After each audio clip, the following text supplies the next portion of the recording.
Assalamualaikum warahmatullahi wabarakatuh. Kembali lagi di channel saya Cerita Misteri.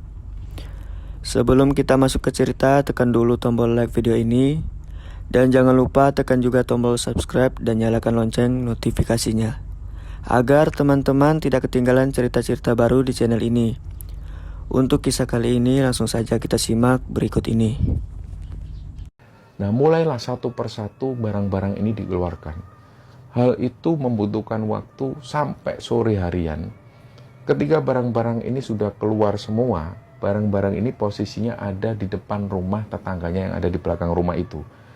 Dan waktu itu, ibunya ini juga nggak tahu lagi harus berbuat apa. Ini barang-barang harus dibawa kemana. Mereka sendiri bingung. Mereka belum punya tempat tinggal. Nah, ada cerita tersendiri kenapa Ina ini dan keluarga masih belum punya tempat tinggal. Mungkin ada teman-teman yang bertanya, saudaranya kemana? Nah, memang ibunya Ina ini adalah anak tunggal. Dan dia nggak punya saudara lagi. Kabarnya ada juga sepupu-sepupu dari ibunya Ina, itu pun mereka sudah hidup dengan sendiri-sendiri. Dan mereka itu hidup dengan cuek. Mereka sama sekali nggak pernah mau tahu kabar dari saudara-saudaranya. Nah, inilah yang membuat akhirnya ibunya Ina waktu itu juga bingung mereka harus kemana. Karena sudah nggak ada lagi sanak famili, dia sudah nggak punya kenalan.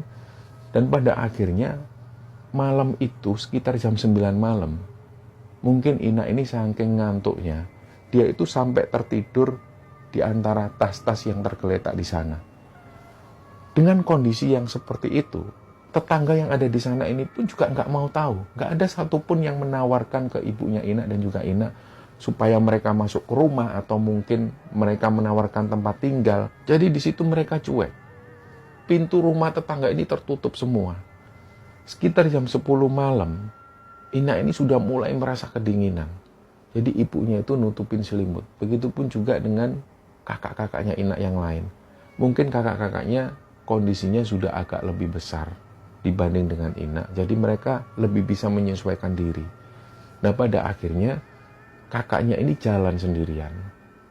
Gak lama setelah itu kakaknya ini balik dan dia bilang ke ibunya Ina, "Bu, itu di masjid pagernya bukaan, Bu. Gimana kalau kita tidur di sana aja?"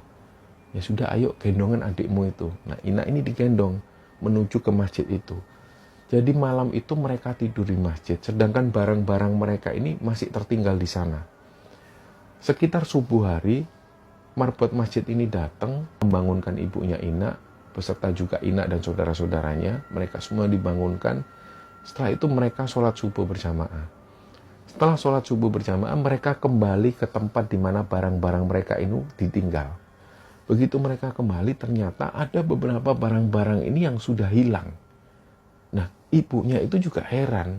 Padahal barang-barang yang dimiliki ibunya ini juga bisa dikatakan barang-barang yang tidak berharga. Tapi kenapa kok ada yang hilang? Siapa yang ambil?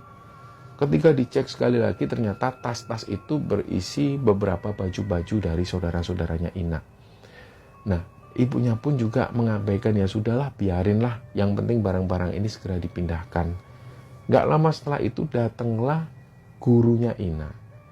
Nah, gurunya Ina ini sengaja datang ke sana karena beliau mendapat informasi Ina terusir dari rumahnya itu dari tetangga-tetangga Ina.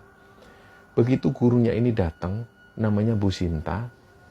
Bu Sinta itu langsung ngomong ke ibunya Ina, "Bu, sementara tinggal di rumah saya aja. Nggak apa-apa meskipun sempit, yang penting ada tempat tinggal."